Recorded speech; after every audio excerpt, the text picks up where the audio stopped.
kelompok 1 yang beranggotakan saya sendiri Nurmaliza, Risma Dewi, Rizka Alifioni, Nurmaliza, dan Fari Ajani. Baiklah, mari kita saksikan sama-sama videonya. Ayo. Oke.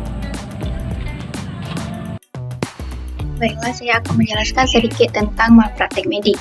Apa itu malpraktek medik? Malpraktek medik adalah kelalaian seorang dokter atau perawat untuk menerapkan tingkat keterampilan dan pengetahuan di dalam memberi pelayanan pengobatan dan perawatan terhadap seorang pasien yang lazimnya diterapkan dalam mengobati dan merawat orang sakit atau terluka di lingkungan wilayah yang sama. Adapun menurut Statements Medical Dictionary, malpraktek adalah salah cara mengobati suatu penyakit atau luka karena disebabkan sikap tindak yang acuh, sembarangan, berdasarkan motivasi kriminal. Kemudian menurut Conklines Dictionary of Law, malpraktek adalah sikap tindak profesional yang salah dari seorang yang berprofesi seperti dokter, ahli hukum, akuntan, dokter gigi, dan dokter hewan. Kemudian menurut Black Law Dictionary, malpraktik adalah setiap sikap tindak yang salah, kekurangan keterampilan dalam ukuran tingkat yang tidak wajar. Contohnya sakit gigi, beli obat analgetik sendiri, dan meminumnya. Kemudian menurut The Oxford Illustrated Dictionary, malpraktek adalah sikap tindak yang salah atau hukum pemberian pelayanan terhadap pasien yang tidak benar oleh profesi medis. Dari 4 pengertian di atas, dapat disimpulkan yang pertama, melakukan sesuatu yang seharusnya tidak boleh dilakukan oleh orang tenaga kesehatan. Yang kedua, tidak melakukan apa yang seharusnya dilakukan atau melalaikan kewajiban. Yang ketiga, melanggar satu ketentuan menurut atau berdasarkan peraturan perundang-undangan. Kemudian kecelakaan vs kelalaian medis.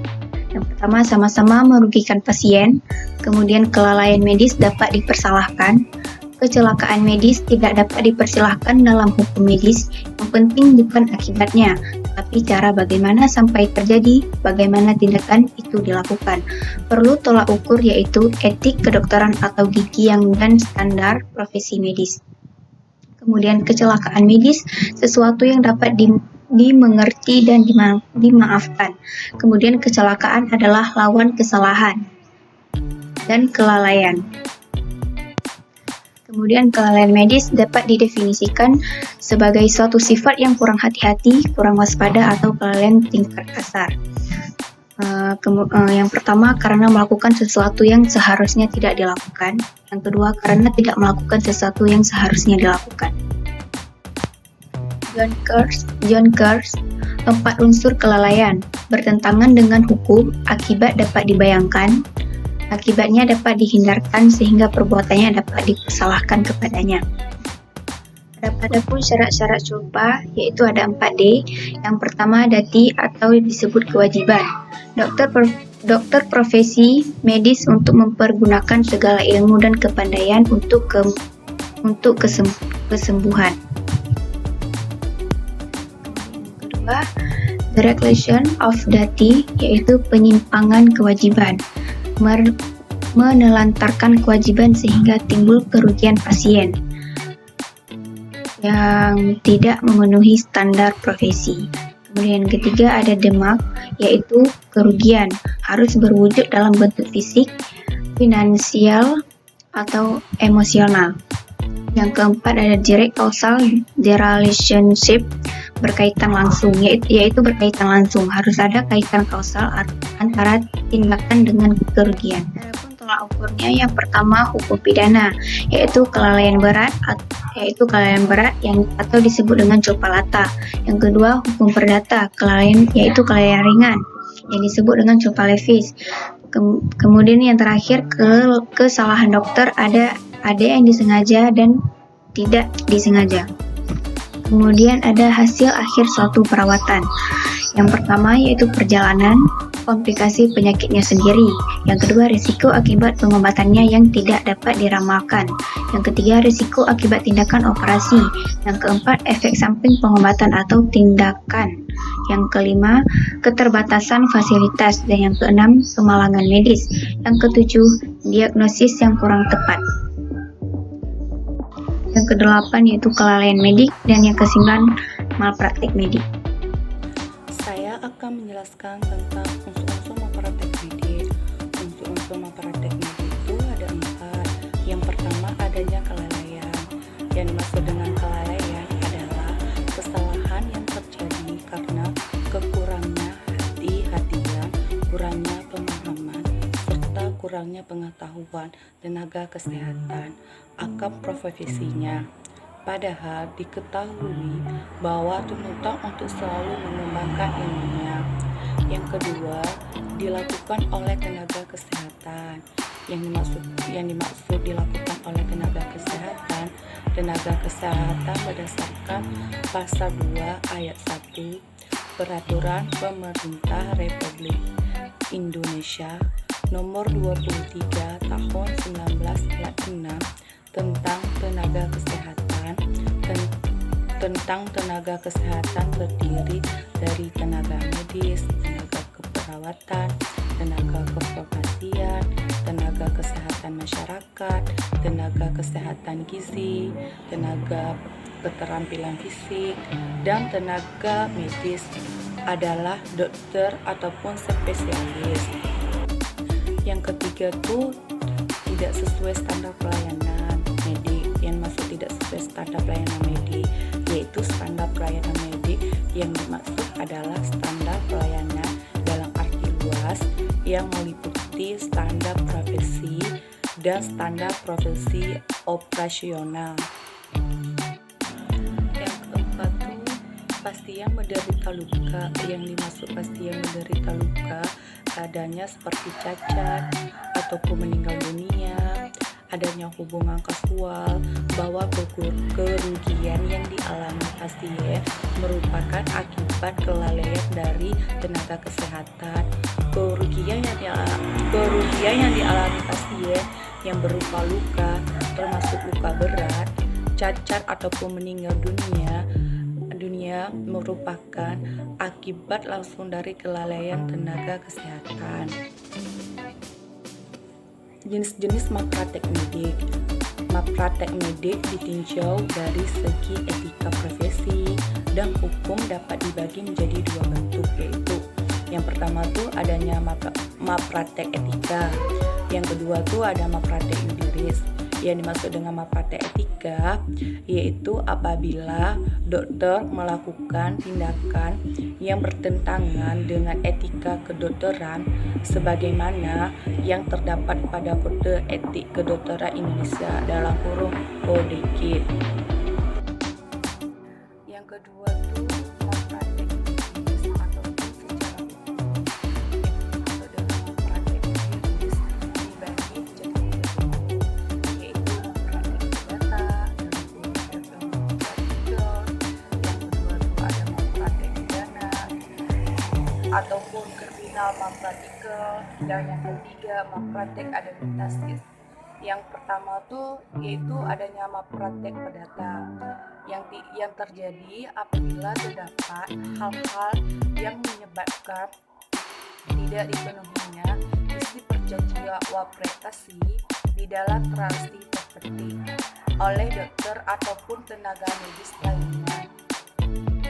2. Malpraktek pidana. Yang dimaksud dengan malpraktek pidana adalah klinis, misalnya melakukan tindakan yang tidak legislatif ataupun tidak sesuai dengan standar profesi, serta tindakan tanpa disertai persetujuan tindakan medis. Contohnya, kurang hati-hatinya perawat dalam memasang infus yang menyebabkan tangan pasien membuka karena terjadinya infeksi. Yang ketiga itu malpraktek pidana karena kelalaian negligensi adalah misalnya terjadi cacat ataupun kematian pada pasien sebagai akibat tindakan tenaga kesehatan yang kurang hati-hati. Contohnya seorang bayi berumur 3 bulan yang jarinya terpotong pada saat perawat akan melepaskan bidai yang dipergunakan untuk memverifikasikan infus. C. Malpraktek administrasi, yaitu terjadi apabila dokter ataupun tenaga kesehatan lainnya melakukan pelanggaran terhadap hukum administrasi negara. Dan ketentuan hukum malpraktik medis. Dilihat dari istilah malpraktik sendiri, malpraktik tidak hanya merujuk kepada satu profesi, namun aspek hukumnya pun berbeda-beda. Seperti yang pertama itu ada dokter dan dokter gigi diatur dalam Undang-Undang Nomor 29 Tahun 2004 tentang praktik kedokteran. Yang kedua itu ada advokat diatur dalam Undang-Undang Nomor 18 Tahun 2003. Yang ketiga itu ada notaris diatur dalam Undang-Undang Nomor 30 Tahun 2004. Yang keempat itu ada akuntan publik diatur dalam Undang-Undang Nomor 5 Tahun 2011. Nah, sedangkan di dalam malpraktik medis itu ada 3 undang-undang tersebut. Yang pertama, Undang-Undang Nomor 23 Tahun 1992 tentang kesehatan. Yang kedua itu Undang-Undang Nomor 29 Tahun 2004 tentang praktik kedokteran. Yang ketiga itu Undang-Undang Nomor 6 Tahun 1963 tentang kesehatan. Berdasarkan jenis malpraktik medik terbagi ke dalam 2 bentuk pertanggungjawaban. Yang pertama itu pertanggungjawaban profesi kedokteran. Yang kedua itu pertanggungjawaban hukum atau malpraktik yuridis. Ketentuan mengenai malpraktik medis dalam hukum di Indonesia dapat dilihat dari KUHP, Undang-Undang Nomor 36 Tahun 2009 tentang praktik kedokteran. Adapun penjelasan ketiganya yaitu sebagai berikut. Yang pertama ada KUHP, yang dimana tindak pidana malpraktik tidak diatur dengan jelas dalam KUHP. Pengaturan dalam KUHP lebih kepada berakibat dari perbuatan.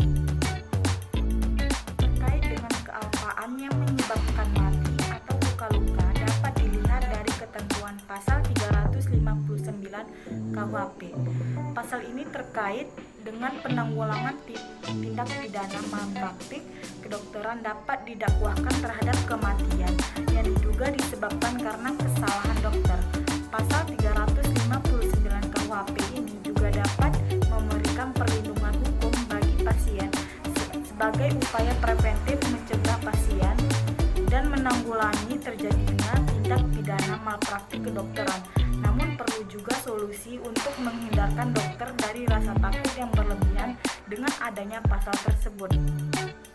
Pasal 360 KUHP menyebutkan tentang cacat, luka-luka berat maupun kematian yang merupakan bentuk akibat dari sudut pandang subjektif. Sikap batin petindak di sini termasuk dalam hubungannya dengan akibat perbuatannya. Pasal 361 KUHP yang merupakan pasal pemberatan pidana bagi pelaku dalam menjalankan suatu jabatan atau pencaharian, dalam hal ini jabatan profesi sebagai dokter, bidan, dan ahli obat-obatan, yang harus berhati-hati dalam melakukan pekerjaannya. Karena apabila mereka lalai sehingga mengakibatkan kematian bagi orang lain, maka mereka dapat hukumannya dan diperberat 1/3 dari pasal 359 dan pasal 360 KUHP.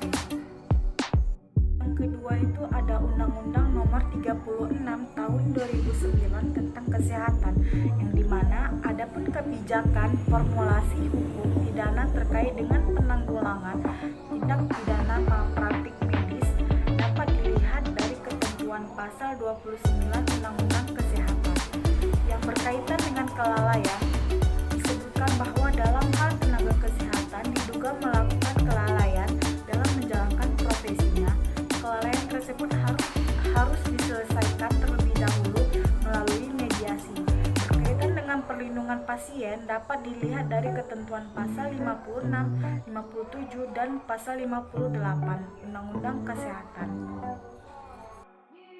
Ketiga itu ada Undang-Undang Nomor 29 Tahun 2004 tentang praktik kedokteran, yang dimana adapun ketentuan yang berkaitan dengan penanggulangan tindak pidana malpraktik kedokteran pada Undang-Undang Nomor 29 Tahun 2004 tentang praktik kedokteran, yang dimana dapat dilihat dalam pasal 51 Undang-Undang Praktik Kedokteran ketentuan dari dokter dan dokter gigi. Pasal 75 dan pasal 77 Undang-Undang Praktik Kedokteran yang berlaku bagi orang yang bukan dokter, yang dengan sengaja menggunakan identitas berupa gelar atau bentuk lain yang menimbulkan kesan bagi masyarakat seolah-olah dokter yang telah memiliki SIP atau STR yang disebut dengan surat izin praktik atau surat STR, surat tanda registrasi.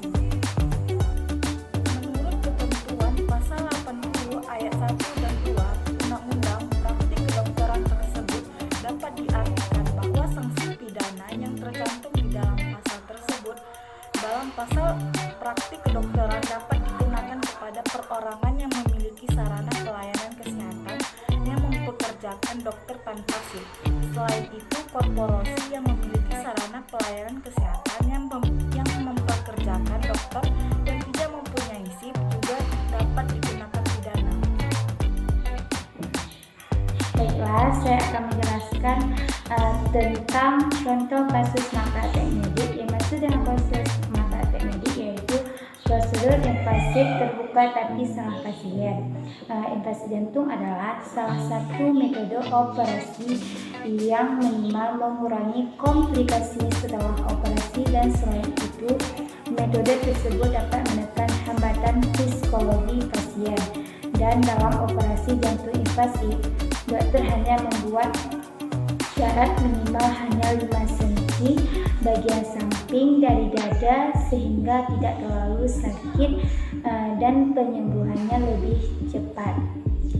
Di sebuah rumah sakit yang besar sedang berlangsungnya pembelajaran tentang cerebral angiografi, yaitu ilmu yang mengenai darah pada otak. Angiografi yang ilmu yang mengenai darah pada otak jelas seorang gadis muda yang dijadikan objek studi mengenai cerebral angiografi dan meminta persetujuannya. Bapak dan Ibu Johan pun pergi ke ruangan Dokter Adi. Sesampainya di ruangan dokter, Bapak dan Ibu Johan pun mendapatkan penjelasan tentang studi yang akan dilakukan oleh dokter dengan mengajakkan Johan. Bapak dan Ibu Johan pun diminta persetujuannya. Dokter Adi pun mendapatkan persetujuannya orang tua Johan.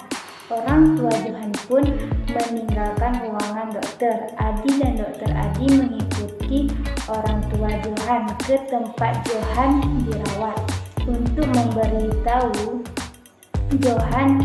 Sesampainya di ruangan Johan, Johan pun setuju dengan ajakan dokter. Keesokan harinya, Johan ikut Dokter Adi untuk mengikuti studi. Setelah Johan selesai studi, ia pun dipindahkan ke ruangan yang tidak sama dengan ruangan sebelumnya. Ruangan yang baru ini sebelumnya ditempati oleh pasien yang menderita sakit jantung yang akan dioperasi. Perawat dia mempersiapkan segala, membawa Johan yang dikiranya pasien sakit jantung ke operasi. Mestinya bukan untuk dia. Selama 1 jam, dokter membuat irisan pada pangkal pahannya, menusuk sebuah arterinya, menyambungkan ke sebuah pipa pembuluh lalu ke atas jantungnya. Suatu prosedur yang mengakibatkan resiko tinggi terjadinya pendarahan, infeksi, dan serangan jantung dan stroke. Kemudian Dokter Adi menelepon perawat. Dia segera mematikan telepon dan memberitahu Dokter ahli bahwa pasien yang dioperasi selalu mempunyai masalah jantungnya. Operasi langsung di-stop setelah rekomendasi Johan yang malang itu akhirnya dikembalikan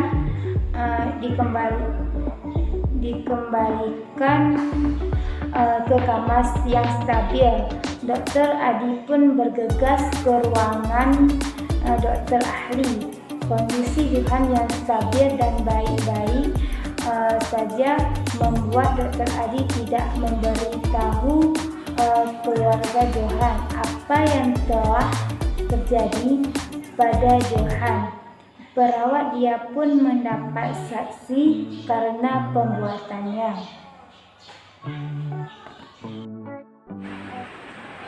Baiklah, selanjutnya saya Risma Dewi akan melanjutkan presentasi dari teman saya. Di sini saya akan menjelaskan tentang analisa kasus malpraktik medis. Permasalahan dalam kasus ini ialah tindakan seorang perawat yang tidak teliti dan tidak hati-hati dalam melakukan tugasnya, yaitu tidak mengecek data pasien sebelum melakukan operasi, dan tindakan dokter yang menutupi operasi yang telah dilakukannya adalah kesalahan fatal atau kesalahan besar. Selanjutnya, tindakan ini dapat menimbulkan akibat yang fatal bagi pasien, tapi untung saja dalam kasus ini hal itu belum terjadi dan kondisi si pasien masih dalam keadaan stabil. Kasus ini merupakan salah satu contoh bentuk kelalaian dari petugas kesehatan yang meletakkan pasien di atas meja operasi yang seharusnya bukan untuk si pasien tersebut. Di Indonesia sendiri, kelalaian seperti ini dapat terjerat pasal 361 ayat 1, pasal 360 ayat 1 dan pasal 361 KUHP. Adapun pasal 360 ayat 1 KUHP yang bunyinya, barang siapa karena kealpaan menyebabkan orang lain mendapatkan luka-luka berat, diancam dengan pidana penjara paling lama 5 tahun atau kurungan paling lama 1 tahun. Selanjutnya, bunyi pasal 361 KUHP. Jika kejahatan yang diterangkan dalam bab ini dilakukan dalam menjalankan suatu jabatan atau pencairan, maka pidana ditambah dengan 1/3 dan yang bersalah dapat cabut haknya untuk menjalankan pencairan dalam mana dilakukan kejahatan dan dapat memerintahkan supaya putusan diumumkan. Selanjutnya, kesimpulan. Malpraktik medik adalah suatu bentuk kesalahan profesional yang dapat menimbulkan luka-luka pada si pasien sebagai akibat langsung dari suatu perbuatan atau kelalaian dokter ataupun tenaga kesehatan tersebut. Nah, yang kedua, unsur-unsur malpraktik medis adalah adanya kelalaian dilakukan oleh tenaga kesehatan tidak sesuai standar pelayanan medik dan pasien penderita luka, cacat, ataupun meninggal dunia. Nah, yang keempat, aspek dalam ketentuan malpraktik medik yaitu KUHP, Undang-Undang Nomor 36 Tahun 2009 tentang Kesehatan, dan Undang-Undang Nomor 29 Tahun 2004 tentang Praktik Kedokteran. Yang kelima, contoh kasus malpraktik medik di atas atau yang saya jelaskan tadi ialah suatu contoh bentuk kelalaian dari seorang dokter terhadap si pasien dan adanya sikap kurang hati-hati dalam melakukan tugasnya. Dan kasus 1 tersebut termasuk ke dalam kategori kesalahan dalam kasus perdata. Selanjutnya, saran menurut pendapat saya supaya kejadian tersebut tidak terjadi lagi. Nah, diharapkan supaya seorang dokter atau seorang tenaga kesehatan itu harus bersikap hati-hati, bersikap sewajarnya dalam melakukan tugasnya, dan harus teliti dalam melakukan observasi terhadap pasien supaya tidak terjadi hal-hal yang tidak diinginkan seperti contoh kasus di atas atau contoh kasus yang saya jelaskan tadi. Dan seharusnya seorang petugas kesehatan itu harus mengecek data pasien sebelum melakukan operasi.